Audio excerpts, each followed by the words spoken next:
नारद की समस्या। एक बार देवर्षि नारद अपने पिता ब्रह्मा जी के सामने नारायण नारायण का जप करते हुए उपस्थित हुए और पूज्य पिताजी को दंडवत प्रणाम किया। नारद जी को सामने देख ब्रह्मा जी ने पूछा, नारद, आज कैसे आना हुआ?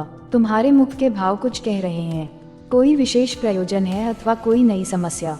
नारद जी ने उत्तर देते हुए कहा, पिताश्री, ऐसा कोई विशेष प्रयोजन तो नहीं है। कई दिनों से एक प्रश्न मन में खटक रहा है।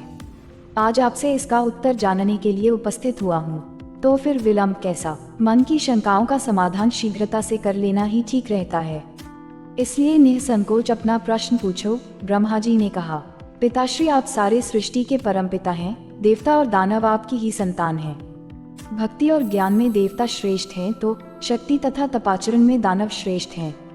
परंतु मैं इसी प्रश्न में उलझा हुआ हूँ कि इन दोनों में कौन अधिक श्रेष्ठ है? और आपने देवों को स्वर्ग और दानवों को पाताल लोक में जगह दी, ऐसा क्यों? इन्हीं प्रश्नों का उत्तर जानने के लिए मैं आपकी शरण में आया हूँ। नारद ने ब्रह्मा जी से अपना प्रश्न बताते हुए कहा।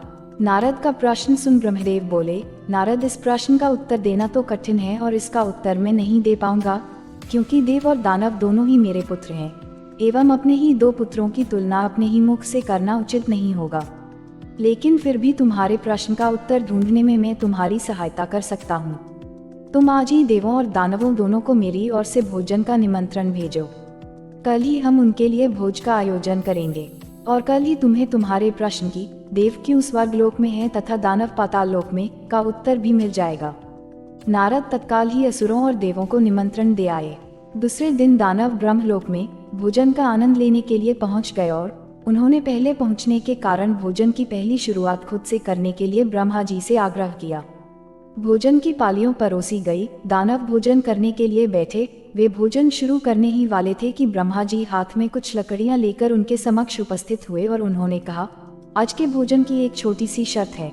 मैं यहाँ उपस्थित हर एक अतिथि के दोनों हाथों में इस प्रकार से लकड़ी बांधूंगा कि वो कोहनी से मुड़ नहीं पाए और इसी स्थिति में सभी को भोजन करना होगा। कुछ देर बाद सभी असुरों के हाथों में लकड़ियां बंध चुकी थीं।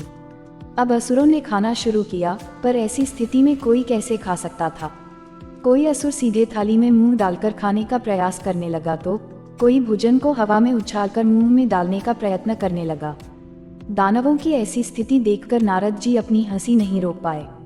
अपने सारे प्रयास विफल होते देख दानव बिना खाए ही उठ गए और क्रोधित होते हुए बोले, हमारी यही दशा ही करनी थी तो हमें भोजन पर बुलाया ही क्यों?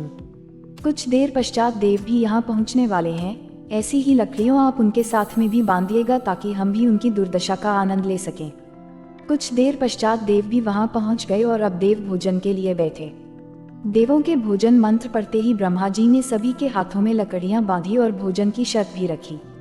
हाथों में लकड़ियां बंधने पर भी देव शांत रहे। वे समझ चुके थे कि खुद अपने हाथ से भोजन करना संभव नहीं है, अतः वे थोड़ा आगे खिसक गए और थाली से अब उठा सामने वाले को खिलाकर भोजन आरंभ किया। बड़े ही स्नेह के साथ वे एक दूसरे को खिला रहे थे और भोजन का आनंद ले रहे थे। उन्होंने भोजन का भरपूर स्वाद लिया, साथ ही दूसरों के प्रति अपना स्नेह और सम्मान जाहिर किया। यह कल्पना हमें क्यों नहीं सूझी, इसी विचार के साथ दानव बहुत दुखी होने लगे। नारद जी यह देखकर मुस्कुरा रहे थे। नारद जी ने ब्रह्मा जी से कहा, पिताश्री, आपकी लीला अगाध है। युक्ति, शक्ति और सामर्थ्य का उपयोग स्वार्थ हेतु करने की अपेक्षा परमार्थ के लिए करने वाले का जीवन ही श्रेष्ठ होता है। दूसरों की भलाई में ही अपनी भलाई है, यह आपने सप्रमाण दिखा दिया और मुझे अपने प्रश्नों का उत्तर मिल गया है। ब्रह्मा जी को सबने प्रणाम किया और वहां से विदा ली। मित्रों, हमें यह जीवन सिर्फ अपने ही स्वार्थ के लिए नहीं मिला है। यदि हम इसका उपयोग परोपकार के कार्यों के लिए करते हैं तो निश्चित रूप से हमें इसी जीवन में स्वर्ग की प्राप्ति होगी। यदि हम दूसरों को प्यार और स्नेह देंगे तो बदले में हमें भी वही मिलेगा। यदि हम अपने सामर्थ्य के अनुसार हमारे समाज के लिए एक छोटा सा योगदान भी दे सके तो यह अपने आप में एक बहुत बड़ी उपलब्धि के बराबर है। अगर वीडियो अच्छी लगे तो वीडियो को लाइक कीजिए, चैनल को सब्सक्राइब कीजिए और यह स्टोरी अपने दोस्तों को शेयर कीजिए। धन्यवाद। मिलते हैं और भी अच्छी स्टोरी के साथ। तब तक बाय, टेक केयर।